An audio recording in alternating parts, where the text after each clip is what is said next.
Thank you for choosing Axxess On Demand. Axxess believes in continuing education, and we create content to empower you to learn and grow anytime, anywhere. Let's get started.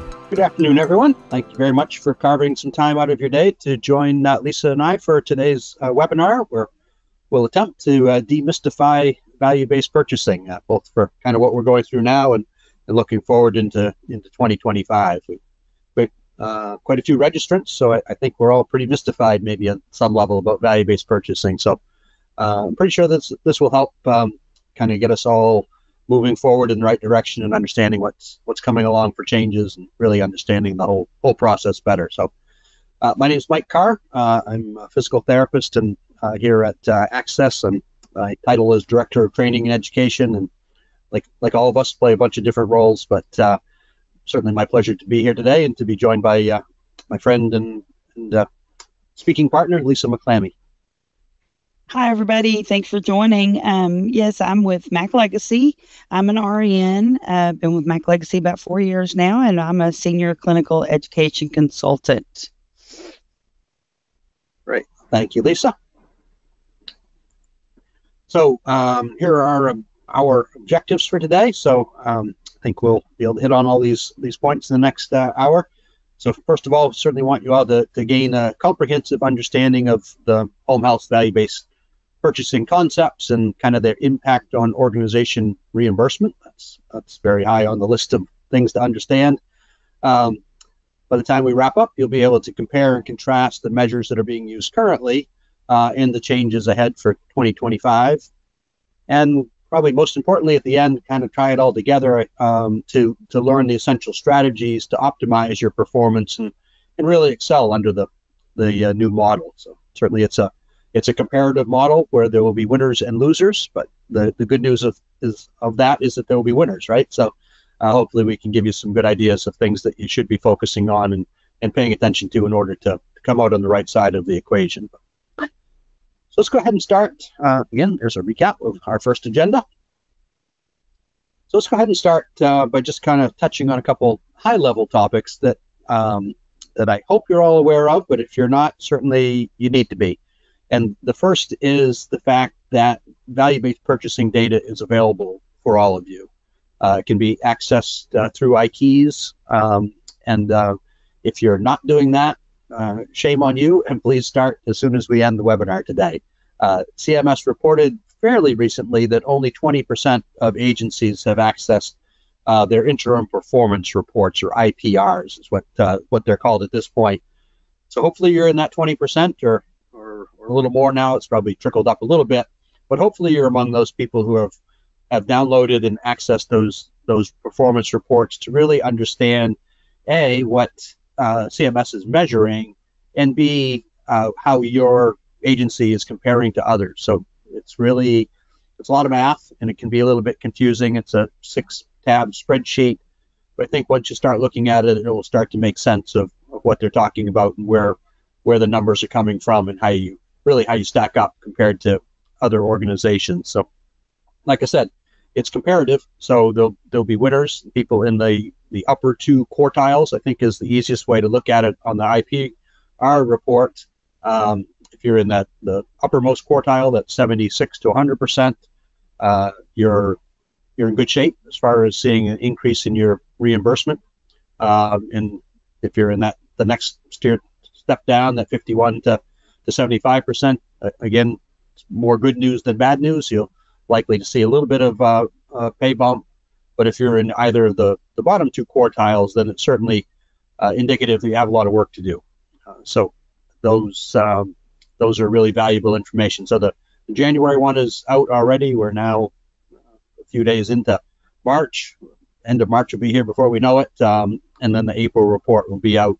They typically come out towards the end of the quarter or the month in the quarter that it's showing. So be another one in April, another one after that in July, and then ultimately in August, you'll get your first annual performance report, which will be based on performance year 2023. What happened last year will be reported on this year and impact your payment for next year. So there'll always be that delay between the performance year, the year that's measured, and then the year that's being calculated, and then how that affects your payment in the subsequent year. So we'll talk about all that baseline years and performance years and everything a little bit more in just a moment. But please take advantage of the fact that CMS wants you to know how you're doing and how your performance compares to everyone else ahead of time.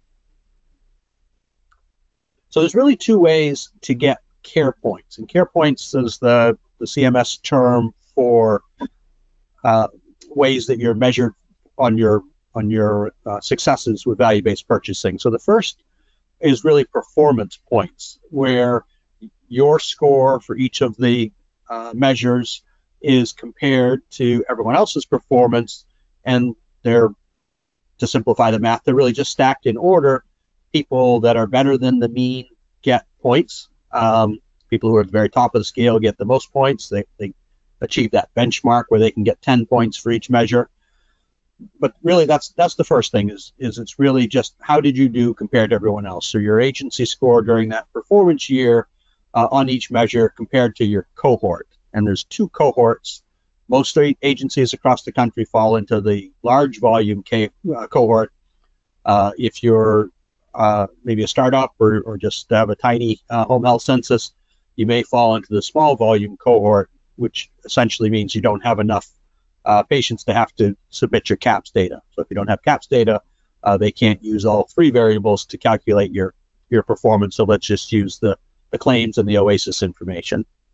So that's one way to get points, and that'll be shown in that interim performance report that I mentioned.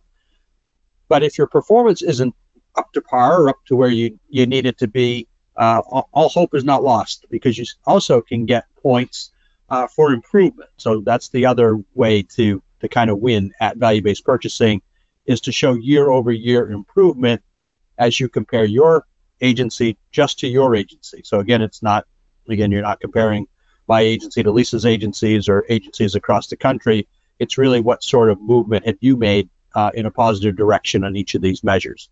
Again, all the other agencies still factor into that because they're making improvement too, but it's not measured the same way as the performance. So again, don't get discouraged if you look at that IPR and you see that you're really not where you need to be yet. You can capitalize on the time that we still have left, and we still have many years of value-based purchasing ahead of us. So continue to focus on your QAPI and make those performance improvement projects important, to really focus on areas where you have room to grow. Because the improvement points come from the agency score in the performance year on each measure compared to, again, your agency score during that baseline year. Lisa will talk more about baseline years and performance years in a moment. So I will pass the baton to you, Lisa. Go right ahead. Thanks, Mike. Okay, so our second objective is for you to be able to compare and contrast the measures being currently used and the ones that are going to be coming in 2025. So let's just hop right into that. Okay, so with the 2024 final home health final rule, the truth is it didn't add anything new to what you're going to be doing for value-based purchasing, but it definitely made some changes. Here we were thinking, it just got started and we're doing good and we're kind of learning it and we're getting our reports and we're doing this, we're doing that. And then we're, a year in, not even quite a year in, we got the information and they say, okay, we're proposing some changes. And then they finalized the rule at the end of last year. So we're not even done with the first full year. And and we're already having projected changes or changes that are coming up. So, but again, it's not adding anything new. Some of the things have changed to claims base, and then some things have been taken out and some other things added, but there's no new items for value-based purchasing that's going to require you to collect any more data or do any new items. So let's just kind of go over this slide. When you're talking about your the total normalized composite self-care and mobility items that we're currently doing, there's a calculation to get that score, and you get care points based on, did you improve or decline, and all of that. That's all going to go away January 1 of 2025. Now, not to say it's not important, because it's absolutely important right now. You don't want to, say, that's not important anymore, let's just forget those. you still need to make sure that you're concentrating on those M1800 items that are included in those measures. But what that's going to change to January 1, 2025 is a discharge function status or a discharge function score. And that uses your GG items. It's a few of the GG items, not all of them, but so we're already collecting those. That data for that score is already being collected. There's not going to be anything new there. We're going to talk more about that score and a little bit about how it's calculated. We're not going to go in depth in this 1-hour webinar, but just know that your M1800 items for value-based purchasing are not going to be applicable after this year. Don't forget about them for this year, but once we get past 2024, that's not what's going to be measured for function. It's going to be the GG items. When you look at that blue section there in the center, the OASIS based discharge to community item that we're collecting now, the M2420, is going to change to a claims based discharge to community. We're going to talk about the weights of that in a minute, but just know, we didn't pay much attention to 2420 before we did value-based purchasing, just to be brutally honest about it. Now we've done a lot of education. It's still important for 2024 because you're still being measured on that now, but that's going to change to a claims-based measure starting next year. And then you have your acute care hospitalizations and your emergency department use in the first 60 days of home health right now. 2 separate measures in your claims area of value-based purchasing, and that's going to change. Those 2 measures are going to be replaced by the potentially preventable hospitalization measure. It's already being collected, nothing new. You don't have to do anything new. It's a claims-based measure, but it's going to replace those 2 measures in value-based purchasing. It's already replaced them in the quality reporting, some of the quality reporting. It measures differently than your acute care hospitalizations and emergency department use, and I'll talk a little bit more about that further into the presentation. Okay, Mike. Yep, if I could interrupt just for a second, Lisa, a couple housekeeping things I neglected to mention at the beginning. First of all, if you could use in your GoToWebinar panel along the right-hand side, please go ahead and put any questions you have for Lisa and I in there. And we will not have time to answer those during today's presentation. We've got more than enough content to cover, but we will follow up with any of you guys after that. And if it hasn't happened already, in the next few moments, we'll also drop a copy of the slides in there, and you'll receive again a copy of those by email after the presentation. So sorry, we won't be able to kind of call on raised hands or answer questions actively. So sorry, Lisa, go right ahead. No problem. Okay, so comparing and contrasting what we have now, still important. We're just, I say that like we're, in the first few days of 2024, where honestly, we're already, the first quarter's nearly gone. It seems like it's passing so fast. The older I get, the faster it passes too. But what's listed here on the left is for 2024, and it's very, very important still. You don't want to discount that yet, but just know and prepare for what's coming in 2025. So let's take a look at this. These are all of your OASIS measures. So right now, you're being measured on your dyspnea, the M1400, oral medications, M2020, and discharge to community, M2420. And like I said earlier, that one's going to go to a claims-based measure next year, but we're still being measured on it now. Then you have those M1800 questions that make up those composite scores for self-care and mobility. So you have your grooming, your dressing the upper and lower body, bathing, toileting, hygiene, feeding or eating for your self-care. And then you have those mobility items for toilet transferring, and ambulation. Now, again, those are extremely important for the next 9 months or 10 months. So don't forget about those. But when you get into performance year 2025, and you're saying performance and payment and all of that year, we're going to talk performance years when we're talking about which items affect the years. These years, performance years will be associated with a payment year, which is always going to be 2 years after that. So performance year 2023 that we just finished, payment year that affects will be 2025, performance year 2024 that we're in now will affect your payment in 2026, and so forth and so on. So it's 2 years ahead, or 2 years. The data is 2 years behind. It affects it 2 years in the future. So for performance year 2025, what you're being measured on next year, we're still going to have the dyspnea. We're going to talk about the weights of these here in just a few minutes, but you're still going to have that dyspnea and the oral medication question for part of the OASIS.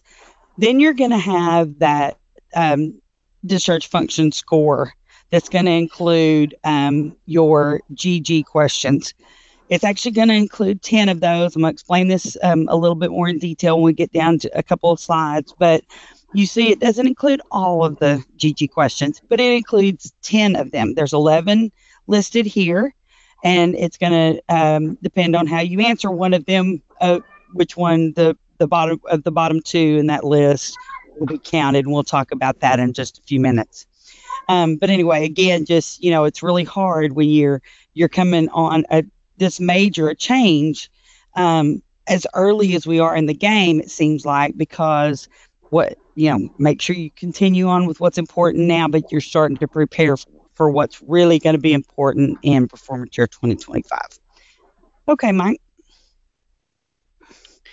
Okay, so here's your weights for now. This is the performance year 2024 weights, what we're doing right this moment.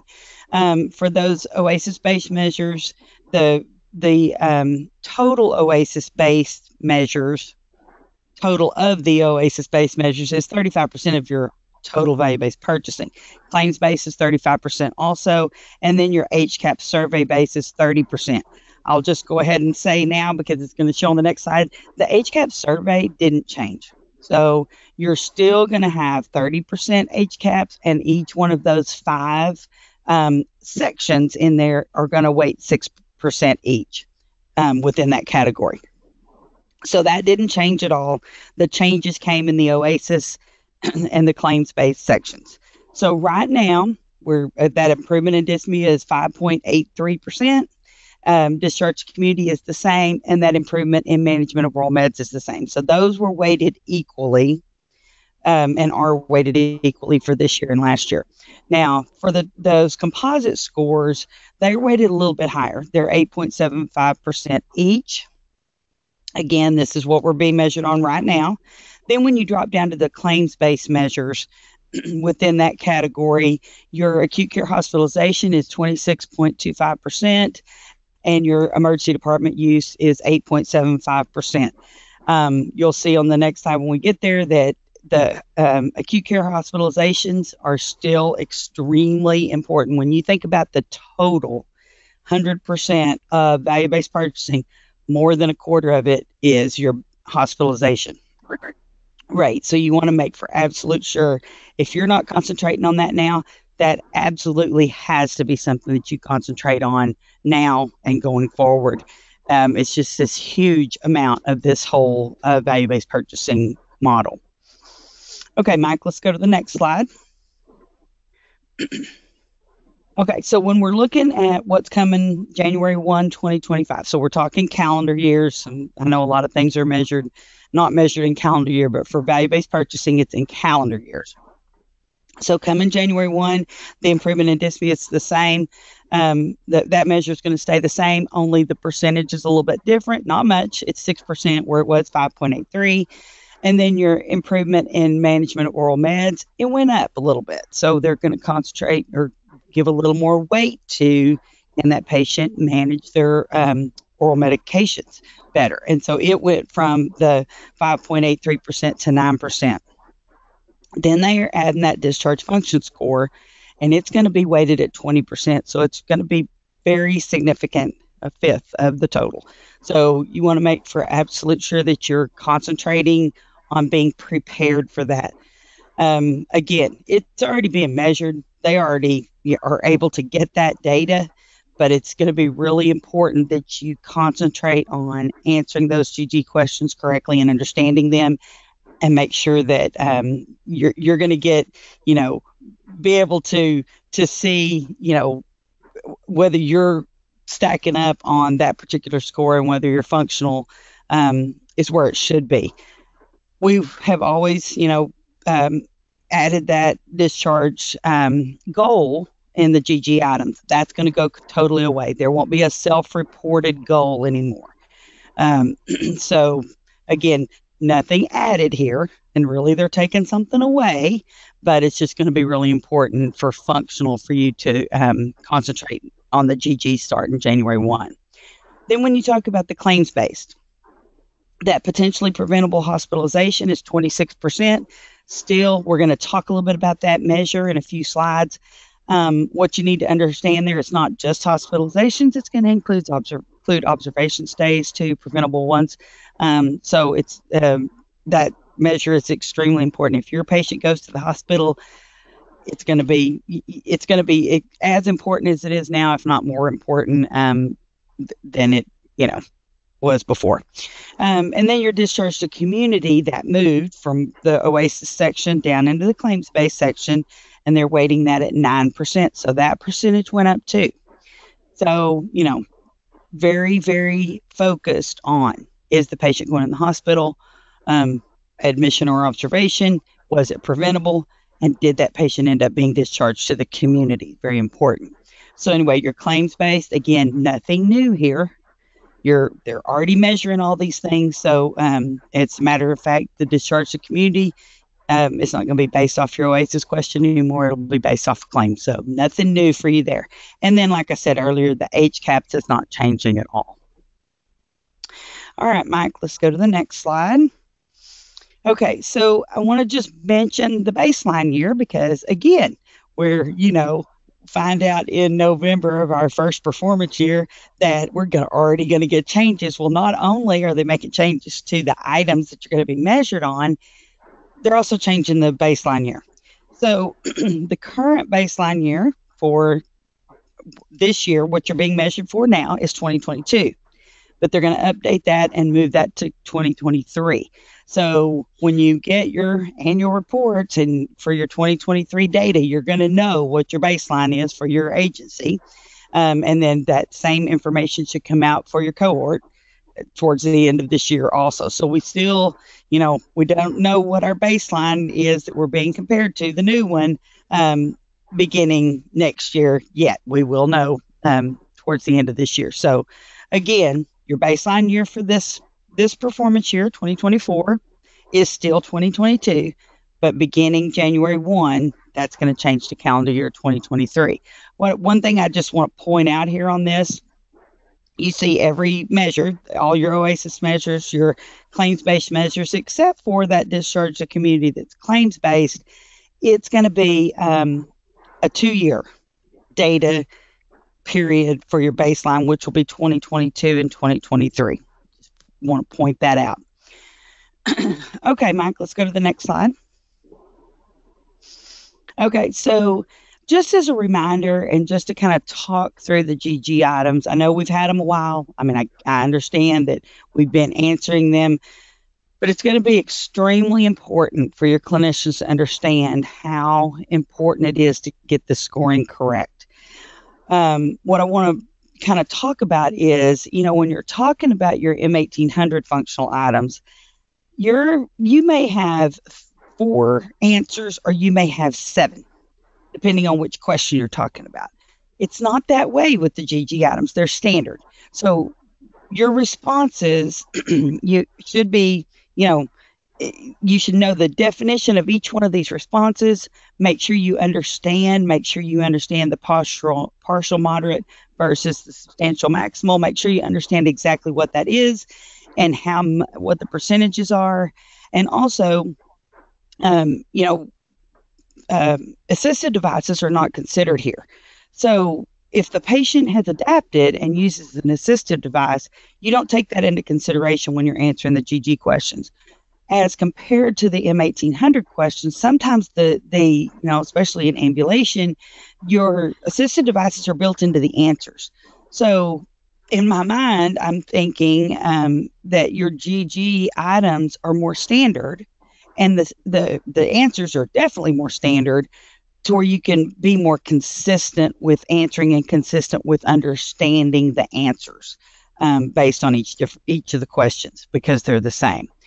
The other thing I want to point out is you've got 4 not attempted codes here, depending on whether that patient refused it's not applicable to this patient. They didn't do it before.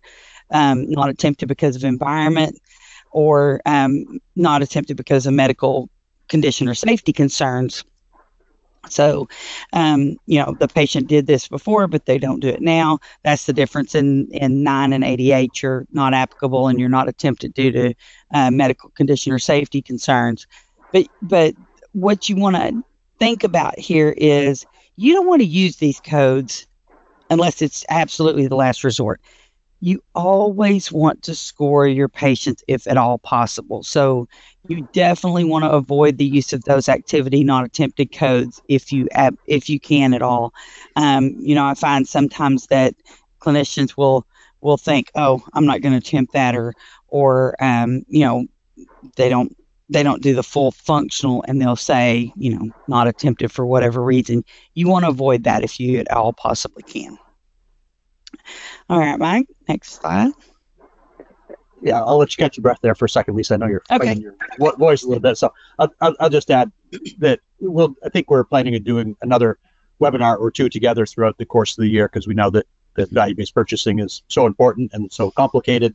And certainly one of those sessions that we're planning on is really digging into how CMS is going to calculate the discharge functional score, because it's convoluted and complicated, but I think it'll really come to light about how dangerous it is to use these activities not attempted codes, because really, if you leave it essentially blank, like by scoring at 7, 9, 10, or 88, CMS needs a number in there that they can calculate an average. So they're gonna pick a response for you and put it in. So we certainly don't want to leave anything in their hands when we've seen the patient and we've done the assessment. So it should be an extremely rare occurrence when any of those not attempted codes get used. So just to keep that in mind. The more OASIS education we can do to really focus on GG as the second half of this year comes along and into the future, the better off we'll be, because we can only get accurate payment and accurate quality measures if we're giving CMS accurate information about our patients. So we need to stay on top of that. And on a side note, just a Lisa-ism here, what I believe, I think we will eventually, someday, hopefully, move away from having both the M1800s and the GGs. Again, nobody said that's going to happen yet, but that's something that I feel like it's so confusing to have both, that hopefully we're moving towards only having one set of functional items. Yeah, I agree. That makes perfect sense, that they can. This is the step one in transitioning away from those M1800 questions are only used in home health, whereas the GG items are used in all post-acute care settings. So that's certainly the Impact Act at its finest, right? To collect normative data across all settings. So I'm sure that we'll see those sunset, and our 5-star score ratings and such will start to come from GG as well. Yeah, I agree 100%. Okay, so we've already talked a little bit about some of this. I've already mentioned some of it, but just, this question, the discharge function score, is based on those already collected GG items. It's an outcome measure that calculates the percentage of your patients that either met or exceeded an expected DC function score. So you're not going to come up with the score. The CMS is going to come up with a score and see what percentage of your patients met or exceeded that score. It's calculated by risk adjusting that discharge function score for every episode. So again, no more self-reporting. That discharge goal, this is not a self-reported item. There'll be a score calculated. Oh, sorry.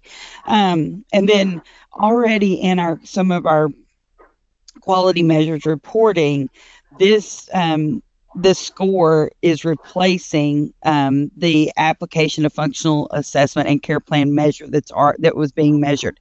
This score is going to replace that. Okay, Mike.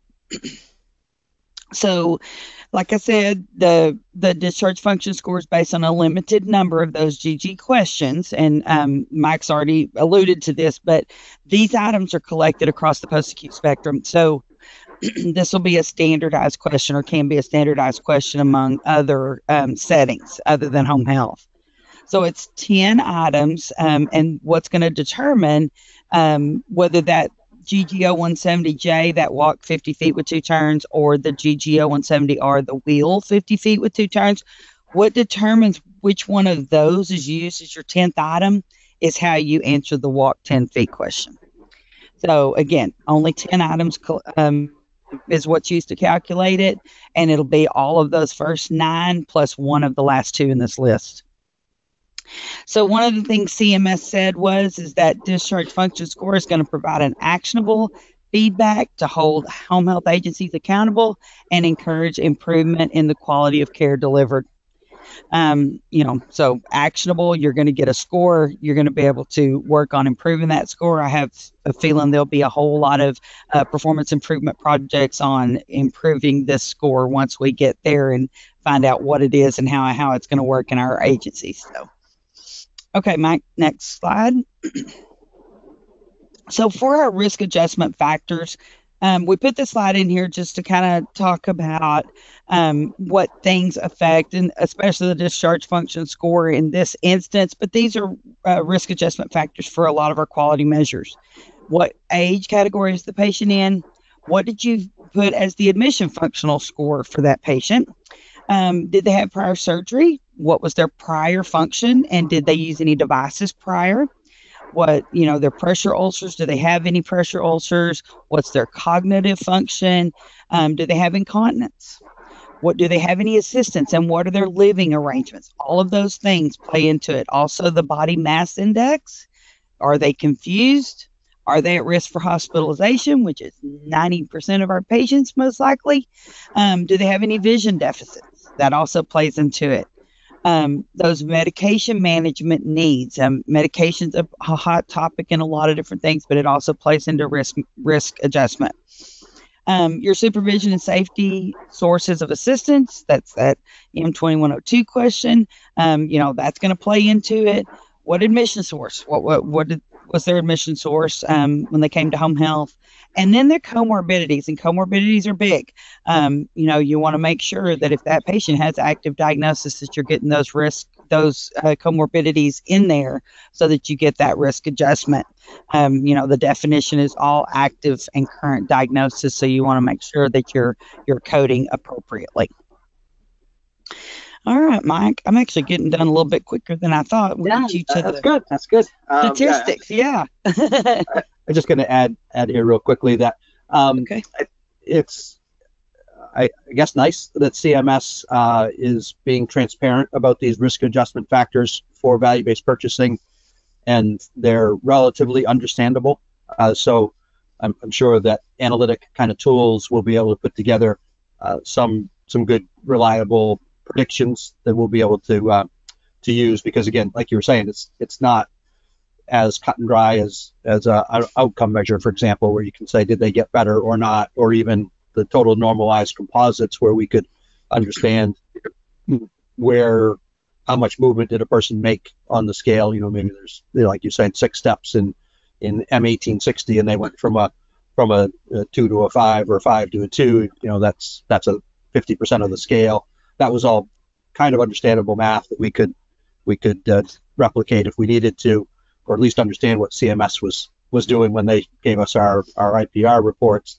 With risk adjustment, it certainly can feel very suspect, I guess. That it's, what are they kind of doing behind the scenes that makes it fuzzy, and we probably all feel like we're getting cheated.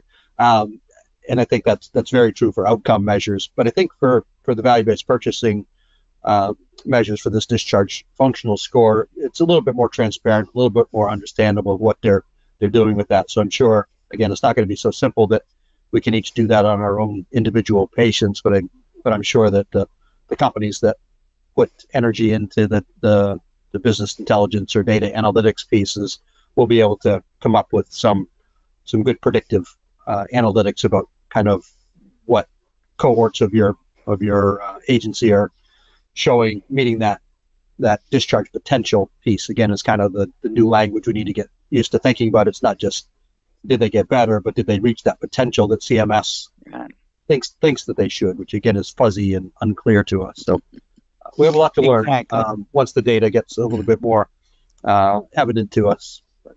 But at least we can see the risk adjustment piece for this, and people smarter than I am can make sense of it. But at least it's not just kind of hidden behind a shroud somewhere. Right.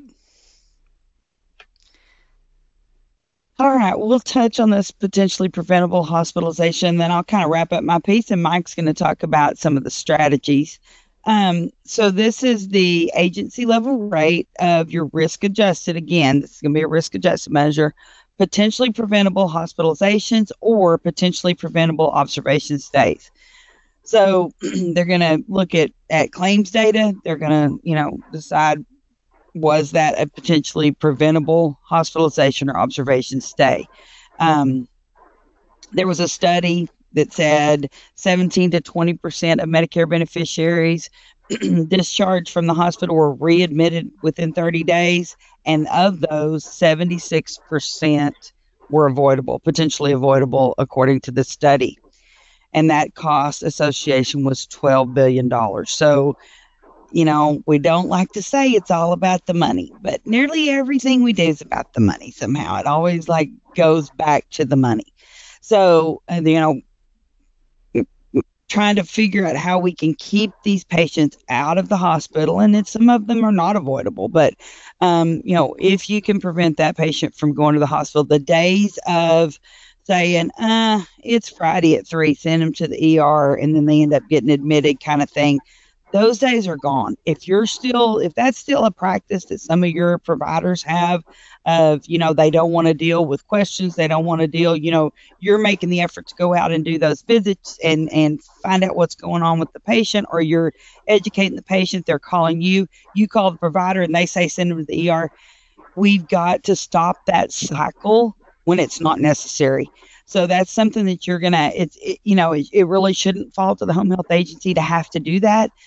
But, until you start hitting the pocketbooks of some of the providers, it's going to fall to you. So, and you're being measured by it. So, try to think through your providers, think through what your processes are, think through how you're educating your patients, think through what happens when your patients call you and how you can, turn that around and figure out how not to end up sending that patient to the ER with an associated observation or hospitalization. And this measure is already replacing in our quality reporting that ACH, the acute care hospitalization measure, and the emergency department measure. So value-based purchasing is just falling into line with the other quality reporting for this measure. Just to kind of talk a little bit about, again, we don't want to make it about money, but Mike was talking earlier about, the greater than 50%, less than 50%, basically, who would have thought we would be having bell curve conversations when we're, way out of school, but it's basically a bell curve. Some are going to lose, some are going to win. You want to make sure that you're looking at your reports and making a plan to get in that, top, the top 2 percentiles, is like Mike said, so that you can have that positive impact on your reimbursement versus the negative. And it's going to be, this is also, in my mind and the way the reporting is going to be, as people improve, the number you have to achieve is going to increase. And that's what we see now with star ratings. It's going to be the same concept. In order to be a 5-star agency on timely initiation of care, as an example, you have to be 100%. If you're not 100%, you're not going to be a 5-star agency. And so this is how it's going to work. So you have to get with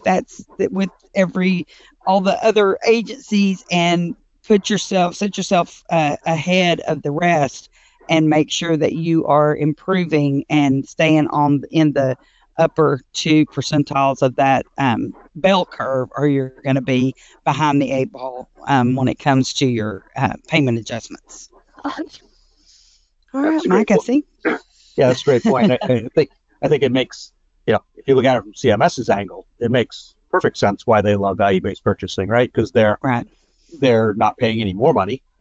They're just redistributing it to whose pocket it goes to. So that's a win. And exactly. because everybody, right, because they've now finally found the right lever to pull to get everyone to focus on quality. It's been talked about since you and I started, which was been a few years ago. They finally found a way to tie money to it, pay for performance that we've talked about for 30 years now. So they pushed us to have to worry about it. Before we should have worried about it, but now they've made it competitive and tied reimbursement to it. So now it's a must for everybody. And like you were saying, because everyone else is focused on it, if you just stay the same, even if you're good, but if you stay the same, you're going to get passed by everybody. So there's no resting on your laurels at this point. It's here to stay, because CMS, it makes so much sense for CMS because they're seeing lower hospitalization rates. They're saving part of this $12 billion that you just talked about, all by just saying, well, I'm just going to pay you less if you're not as good as your competitors or your neighbors. So exactly, it is about money, because if we don't wind up on the right side of the ledger, or at least holding our own, then the reimbursement margins are so slim that not everyone's going to survive. So that's why we need to take it so seriously. Exactly. The other thought I had just for a second about when you were talking about kind of that preventing hospitalization rates, or hospitalizations, even I think taking a step back even further is just getting your patients to call you instead of calling the doctor, or instead of calling the ambulance, or obviously you need to call an ambulance for that chest pain. But I think the more that you can at least have a chance to intercede improves your odds.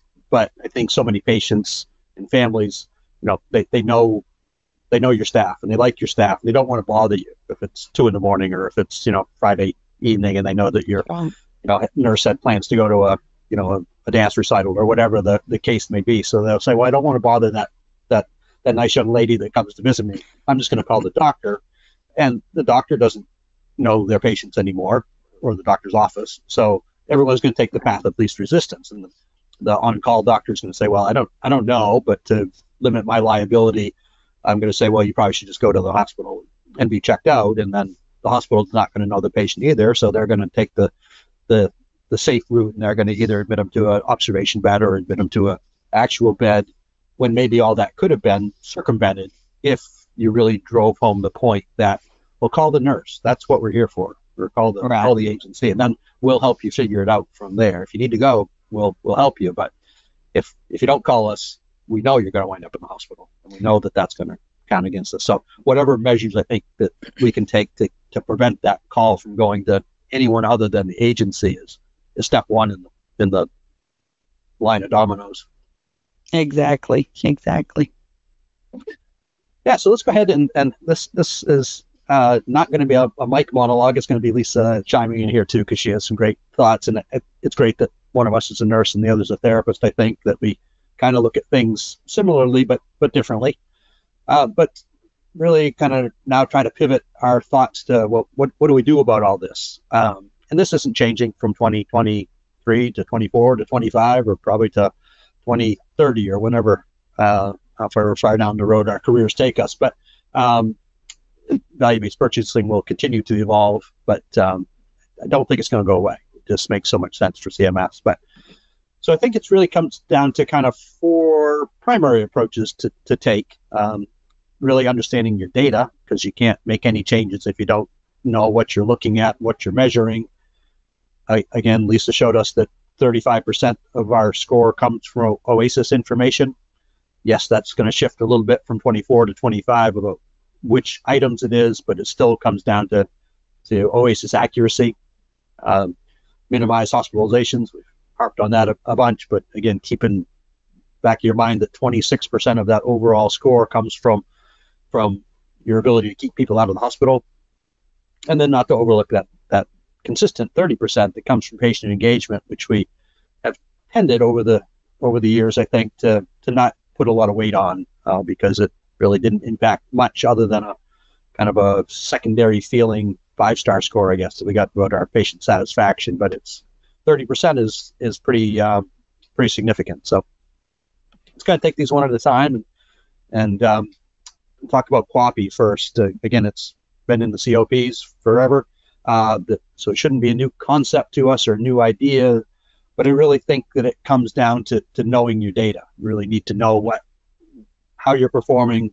Again, not relying on things like, Care Compare and things that have old data, but something that's reliable and up to date. So the IPR reports are pretty good, but they still only come out once a quarter, and it's by definition has to be kind of old data, right? By the time they calculate it and then get it published, it's probably goes from 6 months to 18 months old for data. So the more real time you can get that data, the better. So whether that be through your EMR vendor, if they've got some sort of business analytics or analytics tool,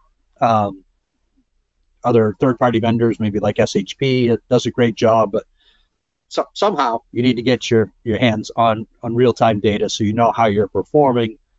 Ideally, being able to also break that down into components of your agency, so you can look at it by clinical grouping, or you can look at it by team or by a branch, or however you're divided, or hopefully even by assessing clinician or primary provider, because you can't start to rectify the situation if you don't understand where the problems are coming from. So I think that the data is your friend. You got to really find a way to get your hands on that quickly. Timely documentation. I think Lisa mentioned it earlier about just kind of how much gets lost throughout the course of the day if you don't document at point of care. The tracking those trends. What are we doing well? Let's learn from our strengths there, whether it's a topic or a team or a branch that's doing something really well. Let's leverage our successes there to figure out what we can do in other components of our agency to kind of rectify some things.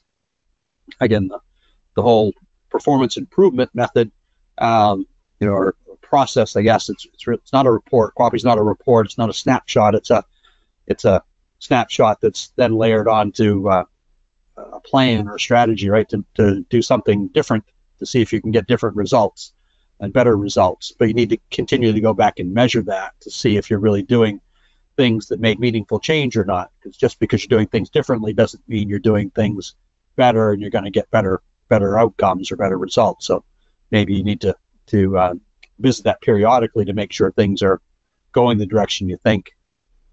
And then avoiding unplanned discharges or unplanned hospitalizations, certainly, but just people that you don't finish up with on the note that you think you're going to. So whether they are not happy with the services and they tell you not to come back any longer, or something happens kind of midstream and you haven't been able to execute your entire care plan the way that you had envisioned it from the beginning, tends to lead to poorer results than we hope for too. But feel free to chime in there, Lisa. I'm sure you got some other thoughts along the same lines.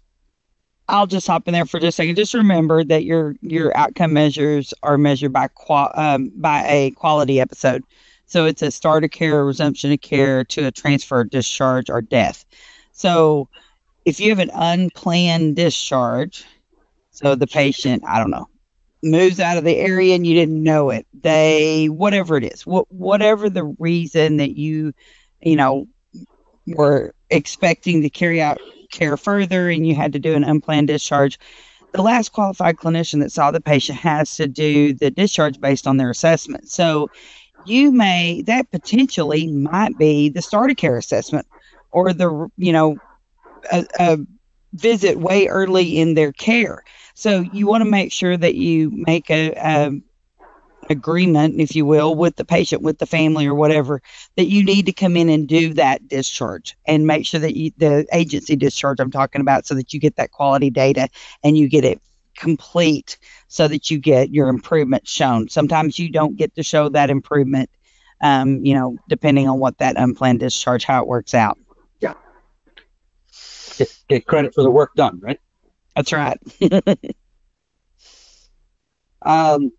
Again, none of these are revolutionary or new topics, but certainly OASIS accuracy can't take a back seat to many things. Maybe it can take a little bit of a back seat to hospitalization, but again, if we think back to the slide that Lisa showed earlier, where that discharge functionals from the GG items, that makes up 20% of that overall pie.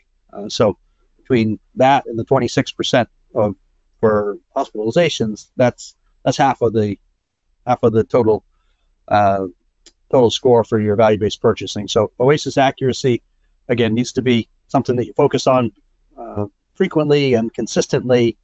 And probably now the focus is going to pivot, right, from what we thought was important and what we still need to continue to think is important for the remainder of this year, and still will be important for a while, because it impacts other things like PDGM and 5-star ratings.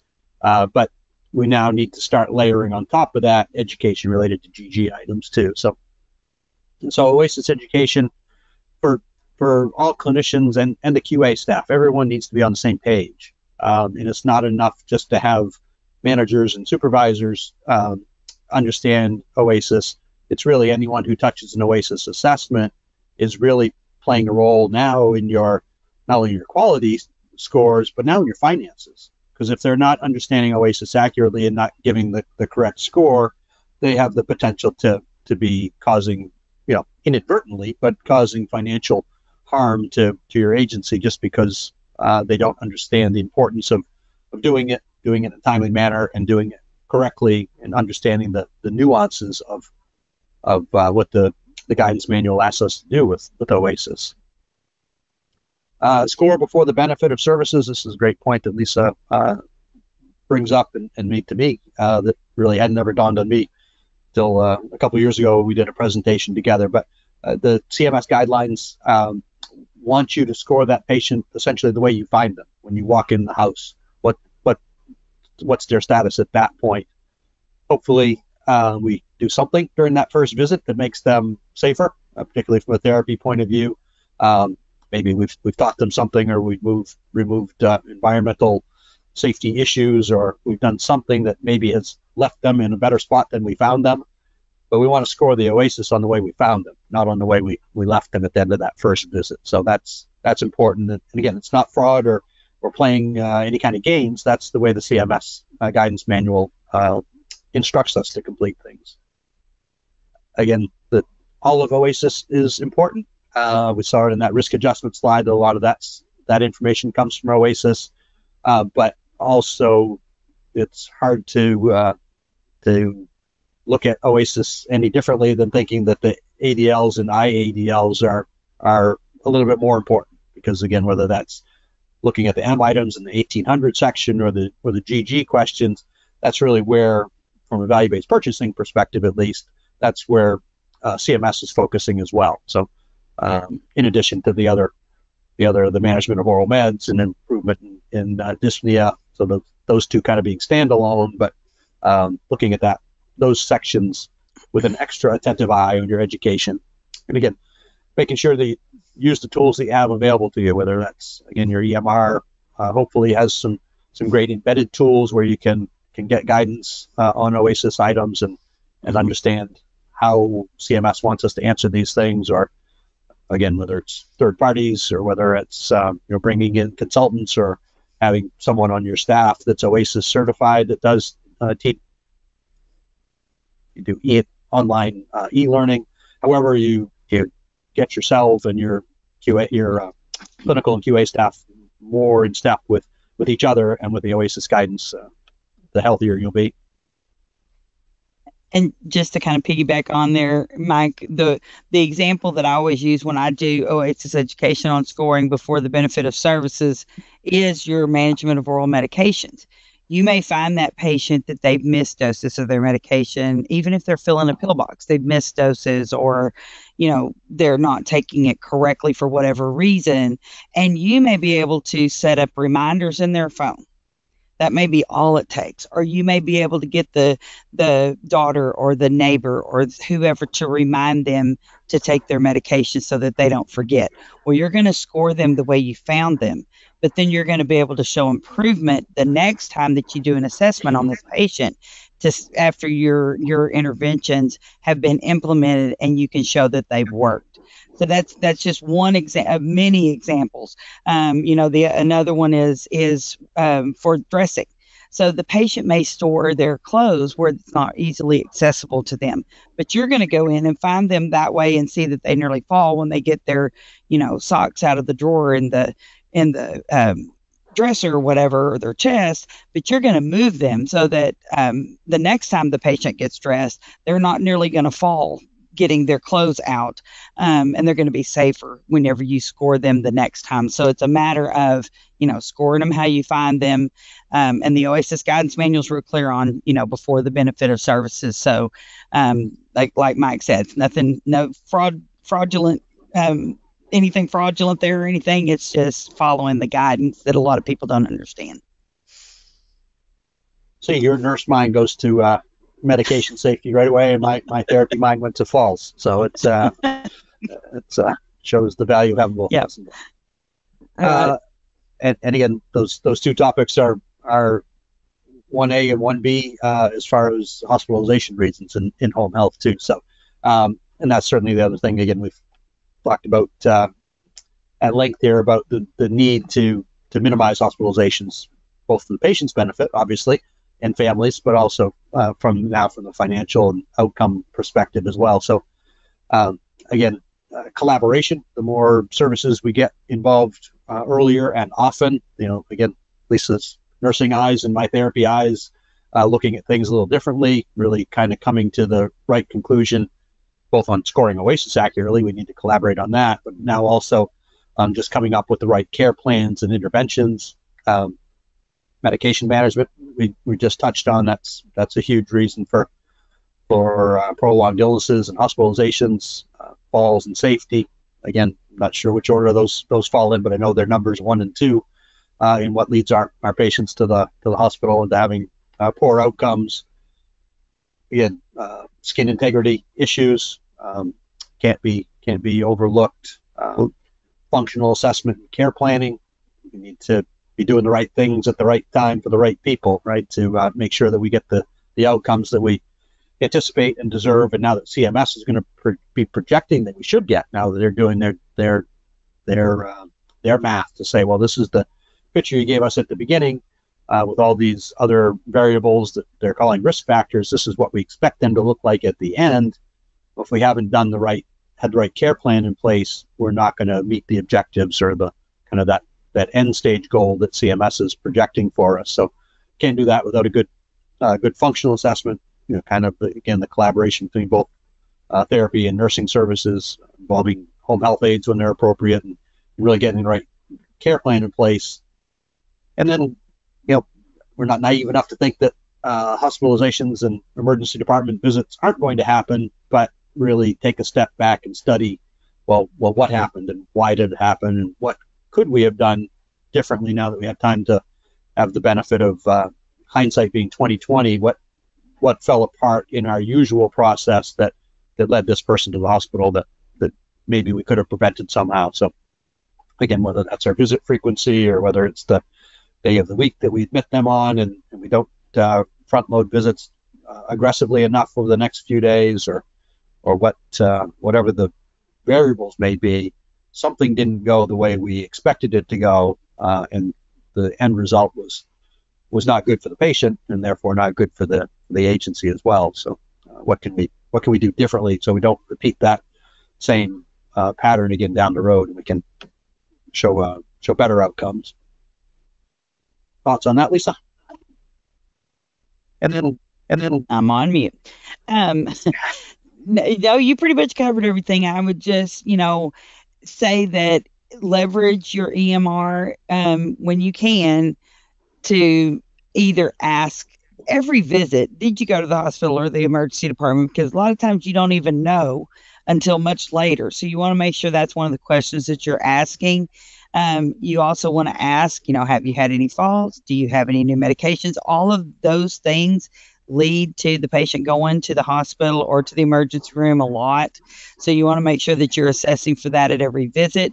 Make sure you're teaching your patient, if you have any of these things happen, make sure you're contacting us. And that way maybe you can, step back and analyze why did this happen and what you can do, like Mike said. And then we got to communicate well.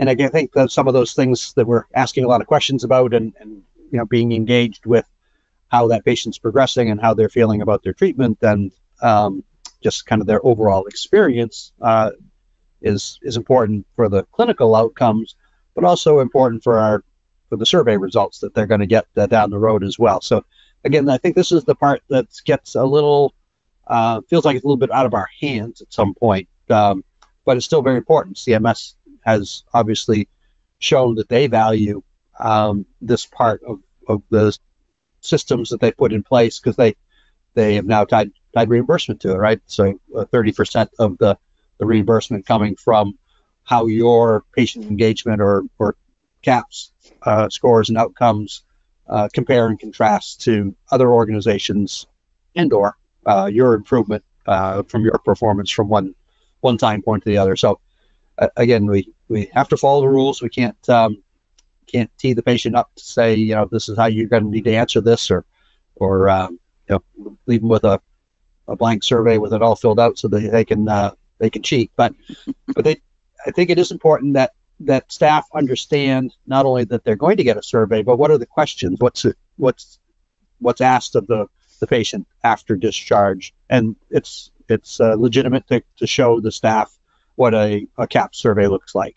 And I think from there, once they understand the phrasing and the wording, they can use that same terminology as they're talking with the patient. So again, we can't complete the survey for them, but if we use those same words, that'll be kind of familiar territory for the patient as they do get that survey, and they can reflect back and say, oh yeah, the nurse did use those terms or did mention topic A or B. Certainly letting the patient know that they'll be getting a survey so they don't ignore it, and they don't think it's junk mail or some sort of solicitation from the organization if they want a donation or something. So really key them into the fact that they'll be getting a survey shortly after discharge. Again, just really comes to patient engagement, also just comes to good practice, I think, just really following up on any issues that patients or families raise to make sure that everything is addressed and dealt with and resolved. We want to leave everyone with a good feeling about any kind of customer service, whether we're buying something at a store or whether we're getting care for our family members. We really want our questions and concerns addressed. Maybe we can't make everything perfect, but we can at least let people know that we've done our best and what we have done about it. I think the thing we all hate the most is being ignored, whether I send somebody an email or whatever, and I just don't hear back. That's worse than getting bad news back. I think at least if you get news back, that the situation has been thought about and has been addressed. And I think patients are very much the same way, justifiably. So again, educate staff and everything about incidents or complaints that get raised so that they can learn from others' mistakes. We cannot repeat the same processes for other patients and families to become annoyed about something that could be possibly preventable. So again, a lot of it's kind of customer service, again, whether we're giving care or doing anything else in the world where we interact with other humans. So again, responding to questions and issues promptly and politely and efficiently, and again, just making customer service our really high priority on our entire list, and education being a huge component of that. But you can wrap us up with any final thoughts you might have there, Lisa, about patient engagement or CAPS surveys. You pretty much covered everything, but responded to those patients timely is a big deal. That's one of the questions. They ask how long did it take to get your questions answered. So you just want to make sure, again, like Mike said, customer service is a huge deal. And like you said, it is for me too. When I'm the customer, if I'll immediately go, complain if they're not friendly to me, or if they don't, address what I'm asking, or take care of the problem that I have or whatever, you'll definitely get a complaint from me. So you don't want your patients to have a bad taste in their mouth when they get the survey. You want to make sure that they've had good customer service and that their issues were answered and taken care of. I think that's a button that can get pushed on all of us if we just feel ignored. So For sure. so put ourselves in the patients and family shoes, I think, too. So so again, just to kind of wrap up, data is very important. You need to kind of don't overwhelm yourself and your staff with QAPI projects. Really start just with 1 or 2 measures that you can address, kind of low-hanging fruit philosophy, and then kind of build up from there. Elicit the help of champions within your organization. None of this is what we became nurses or therapists to do. So if you can get buy-in from some key people in your staff that QAPI is important, quality is important, OASIS is important, CAPS is important. Really leverage that to speak to their peers. I think often we respond better to our peers than we do to our management. But resources and tools, whether that's in your EMR or through consultants that you deal with, or through webinars that you're able to go to and have your staff attend like this. Again, there's education is an expense, but it's an investment as well. So I think you really need to not put that on the back burner, and just really have a plan for monitoring how things are going and who needs what. Not everybody needs to be taught the same thing, because not everyone has the same areas of weakness. So again, that's one of the beauties of data and scorecards and stuff, is to really see where each person has strengths and weaknesses, and learn from their strengths and coach them up on where they may have areas of some weakness. So I think that kind of takes us to the end, where we really want to minimize hospitalizations. That I think we made that point. We want to avoid scoring GG items with those not applicable measures, because that's just going to open the door for CMS to put a number in there that wasn't ours and may not be what we really saw. We need to get better. So we need to get better. We need to understand our data and use QAPI. And again, it's complicated and complex, so we really need to leverage technology to keep moving in the right direction. So those are kind of the summary pieces, but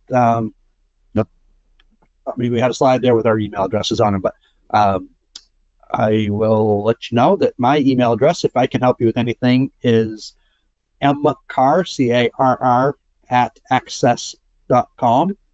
And Lisa's is? It's lisa.mcclammy, so it's lisa.mcclammy @mac-legacy.com. Thank you for joining our on-demand training today. Axxess is the only home healthcare technology company approved by the American Nurses Credentialing Center to offer continuing education credits and the most recommended home health software on Software Advice. You can watch more on-demand training videos through our industry-leading help center, or at axxess.com, where you'll find tutorials, blogs, white papers, and answers to frequently asked questions. Axxess, empowering care anytime, anywhere.